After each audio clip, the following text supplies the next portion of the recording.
Hi friends, welcome to my YouTube channel. ಈ videos ಯಾರ್ಯಾರು ನೋಡ್ತಾ ಇದ್ದೀರಾ, ಸೊ ಎಲ್ಲರಿಗೂ ಧನ್ಯವಾದಗಳು. ಈ ವಿಡಿಯೋದಲ್ಲಿ ನಾನು ಮುಖ್ಯವಾಗಿ ಏನು ಹೇಳ್ತಾ ಇದ್ದೀನಿ ಅಂದರೆ, ಮೇಯ್ನಾಗಿ ಹಿಟ್ಟು ಕಲಿಸುವ ವಿಧಾನ. ಹಿಟ್ಟು ಕಲಿಸೋದು ಗೊತ್ತಿದ್ರೆ ಮಾತ್ರ ರೊಟ್ಟಿ ಮಾಡೋಕ್ಕೂ ಸಾಧ್ಯ ಅಂತ ಹೇಳ್ಬೋದು. ಸೊ ಮೇಯ್ನಾಗಿ ಬಿಗ್ನರ್ಸ್ ಇರಲಿ, ಆಲ್ರೆಡಿ ಮಿಷಿನ್ ತೊಗೊಂಡು ರೊಟ್ಟಿ ಬರಲಾರ್ದವ್ರನ್ನ ಎಷ್ಟೋ ಜನ ಇರ್ತಾರೆ. ಸೊ ಎಲ್ಲರೂ ಇನ್ಸ್ಟಾಗ್ರಾಮಲ್ಲೆಲ್ಲ ಕಮೆಂಟ್ ಮಾಡ್ತಾಯಿದ್ರು, ಮೇಡಮ್ ಹಿಟ್ಟು ಕಲಿಸುವ ವಿಧಾನ ಹೇಳಿ ಹೇಳಿ ಅಂತ. ಸೊ ಹಂಗಾಗಿ ಅವ್ರ ಸಲುವಾಗಿ ಈ ವಿಡಿಯೋ ಫುಲ್ ಡೆಡಿಕೇಟ್ ಮಾಡ್ತಾ ಇದ್ದೀನಿ. ಸೊ ಮೊದಲನೇದಾಗಿ ಹಿಟ್ಟು ಕಲಿಸುವ ವಿಧಾನ, ನೀರು ಚೆನ್ನಾಗಿ ಕುದೀತಾ ಇರಬೇಕು. ಮೇಯ್ನಾಗಿ ನಾನು ತೋರಿಸ್ತಾ ಇದ್ದೀನಲ್ಲ ಈ ವಿಡಿಯೋದಲ್ಲಿ, ನೀರು ಚೆನ್ನಾಗಿ ಕುದೀತಾ ಇರಬೇಕು. ನೀರು ಕುದ ನಂತರನೇ ಹಿಟ್ಟಾಗಬೇಕು. ಅರ್ಧಂಬರ್ಧ ನೀರು ಕುದಿಬೇಕಾದ್ರೆ ಹಿಟ್ಟನ್ನು ಹಾಕಬೇಡಿ. ಸೊ ಈ ಥರ ಬಿಸಿ ಬಿಸಿಯಾಗಿ ನೀರು ಕುದೀತಾ ಇರಬೇಕು. ಆ ಹಿಟ್ಟನ್ನು ಸ್ವಲ್ಪ ಸ್ವಲ್ಪ ಆಗಿ, ನಾನು ಫಸ್ಟ್ ಟೈಮ್ ತೋರಿಸ್ತಾ ಇದ್ದೀನಿ ನೋಡಿ, ಫಸ್ಟು ಸ್ವಲ್ಪ ಹಾಕಬೇಕು. ಸ್ವಲ್ಪ ಹಾಕಿ ನೀಟಾಗಿ ಗಂಟಿಲ್ಲಾರ್ದಂಗೆ ನೀಟಾಗಿ ಕಲಿಸ್ತಾನೆ ಇರಬೇಕು. ಆ ನಂತರ ಮತ್ತೆ ಸ್ವಲ್ಪ ಹಿಟ್ಟು ಹಾಕಬೇಕು. ಸೆಕೆಂಡ್ ಟೈಮ್ ಆಗಿ ತೋರಿಸ್ತಾ ಇದ್ದೀನಿ ನೋಡು, ಅದಿಷ್ಟು. ಎರಡನೇದಾಗಿ ಮತ್ತು ಈ ಥರ ಸ್ವಲ್ಪ ಸ್ವಲ್ಪನೇ ಹಿಟ್ಟಾಗ್ತಾ ನೀಟಾಗಿ ಗಂಟುಗಳಿಲ್ಲಾರ್ದಂಗೆ ನೀಟಾಗಿ ಕಲಿಸ್ತಾನೆ ಇರಬೇಕು. ಸೊ ಮತ್ತು ಇನ್ನೊಂದು ಹೇಳ್ಬೇಕಾದ್ರೆ, ಗ್ಯಾಸ್ನ ಲೋ ಫ್ಲೇಮಲ್ಲಿ ಇಟ್ಟು, ಫಸ್ಟು ನೀರು ಕುದಿತಾ ಇರಬೇಕಾದ್ರೆ ಜಾಸ್ತಿ ಇಟ್ಟಿರ್ತೀರ, ಆ ನಂತರ ಲೋ ಫ್ಲೇಮಲ್ಲಿಟ್ಟು ಗ್ಯಾಸ್ನ ಕಲಿಸ್ತಾ ಇರಬೇಕು. ಇಲ್ಲಾದರೂ ಆಫ್ ಮಾಡಿದ್ರೂ ಪರವಾಗಿಲ್ಲ, ನೀರು ಚೆನ್ನಾಗಿ ಕುದಿದ್ರೆ ಗ್ಯಾಸ್ನ ಆಫ್ ಮಾಡಿ ಪರವಾಗಿಲ್ಲ, ಏನೂ ಆಗೋಲ್ಲ. ಸೊ ಈ ರೀತಿಯಾಗಿ ನೀಟಾಗಿ ಕಲಿಸ್ತಾ ಇರಬೇಕು. ವಿಡಿಯೋದಲ್ಲಿ ತೋರಿಸ್ತಾ ಇದ್ದೀನಿ ನೋಡಿ. ಮತ್ತು ಸ್ವಲ್ಪ ನಮಗೆ ಎಷ್ಟು ಹಿಟ್ಟು ಬೇಕಾಗುತ್ತೋ ಅಷ್ಟು ಮತ್ತು ಸ್ವಲ್ಪ ಸ್ವಲ್ಪ ಹಿಟ್ಟು ಹಾಕ್ತಾ ನೀಟಾಗಿ ಕಲಿಸ್ತಾನೆ ಇರಿ.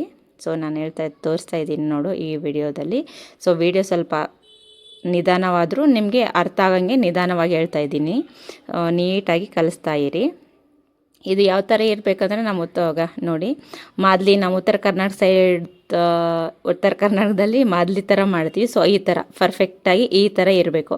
ಅಂದರೆ ಈ ಥರ ಆದ ನಂತರ ನೀಟಾಗಿ ಒಂದು ಸ್ಪೂನು ಏನಾದರೂ ತಗೊಂಡು ನೀಟಾಗಿ ಕಲಸಿ, ಅದನ್ನು ಕೆಳಗಡೆ ಎಲ್ಲ ಅಂಟ್ಕೊಂಡಿರೋದೆ ನೀಟಾಗಿ ಒಂದು ಸಲ ಎಲ್ಲನೂ ಇಟ್ಟು, ನಾನು ತೋರಿಸ್ತಾ ಇದ್ದೀನಿ ನೋಡು ವಿಡಿಯೋದಲ್ಲಿ, ಆ ಥರ ನೀಟಾಗಿ ಕಲಸಿ.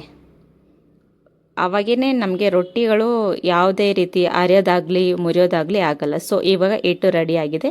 ಸೆಕೆಂಡ್ ಸ್ಟೆಪ್ನಾಗಿ ಇಲ್ಲಿ ನಾನು ಹಿಟ್ಟು ಹಾಕ್ತಾಯಿದ್ದೀನಿ, ಕಲಸಿರೋವಂಥ ಹಿಟ್ಟು ಹಾಕ್ತಾಯಿದ್ದೀನಿ ನೋಡಿ. ಸೊ ಅದನ್ನು ನೀಟಾಗಿ ಹಿಟ್ಟನ್ನ ಹಾಕಬೇಕು. ಹಾಕಿದ ನಂತರ ಸೆಕೆಂಡ್ನಾಗಿ ಏನು ಮಾಡ್ತಾ ಇರೋದು, ನೆಕ್ಸ್ಟ್ ಹಿಟ್ಟನ್ನ ನೀಟಾಗಿ ಹಾಕ್ತಾಯಿದ್ದೀನಿ. ಸೊ ವಿಡಿಯೋ ನಿಧಾನವಾಗುತ್ತೆ, ಇದಿಷ್ಟು ನಿಧಾನ ಆಗುತ್ತೆ.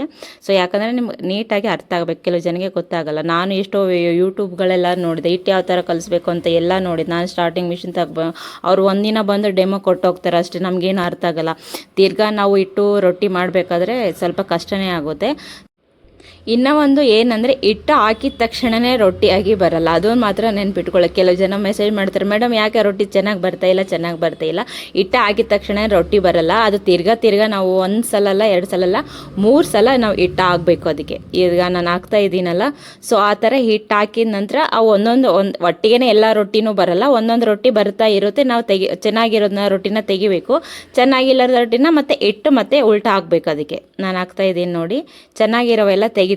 ಫಸ್ಟಿಗೆಲ್ಲ 4, 5, 6 ಬರುತ್ತೆ. ಮತ್ತು ಕೆಲವು ಸಲ ಬರಲ್ಲ ರೊಟ್ಟಿ. ಮತ್ತು ಆ ಹಿಟ್ಟನ್ನ ನಾವು ಹಿಟ್ಟಂತೂ ವೇಸ್ಟ್ ಆಗೋದೇ ಇಲ್ಲ. ಲಾಸ್ಟ್ ಅಂದರೆ ಸ್ವಲ್ಪ ಉಳಿಯುತ್ತೆ ಅಷ್ಟೇ. ಬಟ್ ಹಿಟ್ಟು ಪದೇ ಹಾಕ್ತಾನೆ ಇರಬೇಕು. ನಾವು ರೊಟ್ಟಿ ಚೆನ್ನಾಗಿ ಬಂದಿರೋ ರೊಟ್ಟಿನ ತೆಗಿಬೇಕು. ಮತ್ತು ಚೆನ್ನಾಗಿ ಬರಲಿಲ್ಲ ಅಂದರೆ ತಿರ್ಗಾ ನಾವು ಅಲ್ಲಿ ನಾನು ಹಾಕ್ತಾ ಇದ್ದೀನಲ್ಲ, ಸೊ ಅದೇ ಥರ ಹಾಕಬೇಕು. ಚೆನ್ನಾಗಿ ಬಂದಿರೋ ಹಿಟ್ಟನ್ನ ರೊಟ್ಟಿನ ಈ ಕಡೆ ಹಾಕಬೇಕು, ಚೆನ್ನಾಗಿ ಬರಲಿಲ್ಲ ಅಂದರೆ ಹಿಟ್ಟನ್ನ ಆ ಕಡೆ ಹಾಕಬೇಕು ಅಷ್ಟೇ ಇದರಲ್ಲಿ. ಸೊ ಪರ್ಫೆಕ್ಟಾಗಿ ನಾವು ಎಲ್ಲ ಹಿಟ್ಟು ಹಾಕಿದ ತಕ್ಷಣವೇ ಪರ್ಫೆಕ್ಟಾಗಿ ರೊಟ್ಟಿಗಳು ಬರಲ್ಲ. ಶ್ರಮ ಅನ್ನೋದು ಇದ್ದೇ ಇರಬೇಕು. ಏನೇ ಬಿಸ್ನೆಸ್ ಮಾಡಲಿ, ರೊಟ್ಟಿ ಬಿಸ್ನೆಸ್ ಮಾಡಲಿ, ಏನೇ ಬಿಸ್ನೆಸ್ ಮಾಡಲಿ, ಸ್ವಲ್ಪ ನಮ್ಮ ಶ್ರಮ ಆದರೂ ಇದ್ದೇ ಇರಬೇಕು. ಶ್ರಮ ಇದ್ರೇ ಮಾತ್ರ ನಮ್ಮ ಕೆಲಸಗಳು ಸಕ್ಸಸ್ ಆಗುತ್ತೆ. ಈ ಮಿಷಿನ್ ಅನ್ನೋದು ಅಷ್ಟೇ. ಎಲ್ಲರೂ ಅನ್ಕೊಂತಾರೆ ರೊಟ್ಟಿ ಮಿಷಿನ್ ಅಂದರೆ ಈಸಿ ಅಂತ. ಅಷ್ಟೇನು ಈಸಿ ಇರಲ್ಲ, ಅಷ್ಟೊಂದು ಕಷ್ಟನೂ ಇರಲ್ಲ. ಬಟ್ ಯಾವುದನ್ನು ನಾವು ಇಷ್ಟಪಟ್ಟು ಮಾಡಿದ್ರೆ ಕಷ್ಟ ಆಗಲ್ಲ. ಇಷ್ಟ ಇರಲಾರ್ದು ಮಾಡಿದ್ರೆ ಪ್ರತಿಯೊಂದೂ ಕಷ್ಟೇನಾಗುತ್ತೆ. ಸೊ ನಾನು ಮಾಡಿದ್ದೀನಲ್ಲ, ಚೆನ್ನಾಗಿರೋ ರೊಟ್ಟಿನ ಫಸ್ಟ್ ಹಾಕ್ತಾ ಇರೋದು.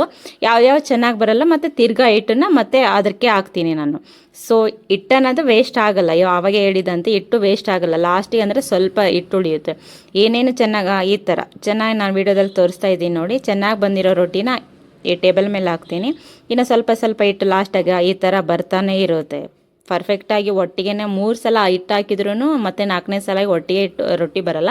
4, 5 ರೊಟ್ಟಿ ಚೆನ್ನಾಗಿ ಬರುತ್ತೆ. ಆಮೇಲೆ ಮತ್ತೆ ಸ್ಟಾಪ್ ಆಗುತ್ತೆ. ತಿರ್ಗಾ ನಾವು ಆ ರೊಟ್ಟಿ ಹಿಟ್ಟನ್ನ ಮತ್ತೆ ಅಲ್ಲಿ ಹಾಕಬೇಕು ಅಷ್ಟೇ. ನಾವು ಮಿಷಿನ್ ತೊಗೊಂಡಿದ ತಕ್ಷಣ ರೊಟ್ಟಿ ಅಷ್ಟೇನು ಸುಲಭ ಅಂತ ಅನ್ಕೋಬೇಡಿ. ಬಟ್ ಹಂಗಂತೇಳಿ ಕಷ್ಟ ಅಂತಲೂ ಹೇಳ್ತಾ ಇಲ್ಲ. ಸೊ ಸೊ ಇಷ್ಟಪಟ್ಟು ಮಾಡಿದ್ರೆ ಯಾವುದು ಕಷ್ಟ ಇಲ್ಲ. ಯಾವುದೇ ಕೆಲಸ ಮಾಡಬೇಕಾದ್ರೆ ಇಷ್ಟಪಟ್ಟು ಮಾಡಬೇಕು. ಇಷ್ಟಪಟ್ಟು ಮಾಡಿದಾಗ ಅದು ಎಷ್ಟು ಕಷ್ಟ ಅನಿಸಿದ್ರು ನಮಗೇನು ಇಷ್ಟನೇ ಆಗುತ್ತೆ. ಸೊ ಈ ಮಿಷಿನ್ ಇರಲಿ ಏನೇ ಬಿಸ್ನೆಸ್ ಇರಲಿ. ಸೊ ಕೊನೆಯದಾಗಿ ರೊಟ್ಟಿ ರೆಡಿ ಆಗಿದೆ. ಎಷ್ಟು ಸ್ಮೂತ್ ಆಗಿದೆ ನೀವೇ ನೋಡಿ. ಓದ್ ವಿಡಿಯೋದಲ್ಲಿ ನೀರು ಹಚ್ಚಿಲ್ಲ ಅಂತ ಯಾರೋ ಕಮೆಂಟ್ ಮಾಡಿದ್ರು. ನೀರು ಹಚ್ಚಲಿಲ್ಲ ಅಂದ್ರೂ ನಾನು ತೋರಿಸ್ತಾ ಇದ್ದೀನಿ ನೋಡಿ, ಎಷ್ಟು ಸ್ಮೂತ್ ಆಗಿ ಅಂದರೆ ಅಷ್ಟು ಸ್ಮೂತ್ ಆಗಿ ಬರುತ್ತೆ. ಇನ್ನು ನೀರು ಹಚ್ಚಿದ್ರೆ ನಿಜವಾಗ್ಲೂ ಖಡಕ್ ಆಗುತ್ತೆ. ನೀವು ಟ್ರೈ ಮಾಡ್ಬೋದು. ಸೊ ಈಗ ಇದು ಒಂದು 50 ರೊಟ್ಟಿ ಆಗಿರ್ಬೋದು. ಸಾಯಂಕಾಲ ಇವಿಷ್ಟು ಖಾಲಿ ಆಗುತ್ತೆ. ಸೊ ಇನ್ನು ಏನಾದರೂ ವಿಡಿಯೋ ಬಗ್ಗೆ ಆಗಲಿ ಮಿಷಿನ್ ಬಗ್ಗೆ ಇರಲಿ ಏನಾದರೂ ಡೌಟ್ಸ್ ಇದ್ದರೆ ಕಮೆಂಟ್ ಬಾಕ್ಸಲ್ಲಿ ಕಮೆಂಟ್ ಮಾಡಿ. ವಿಡಿಯೋ ನೋಡೋದಕ್ಕಾಗಿ ಧನ್ಯವಾದ.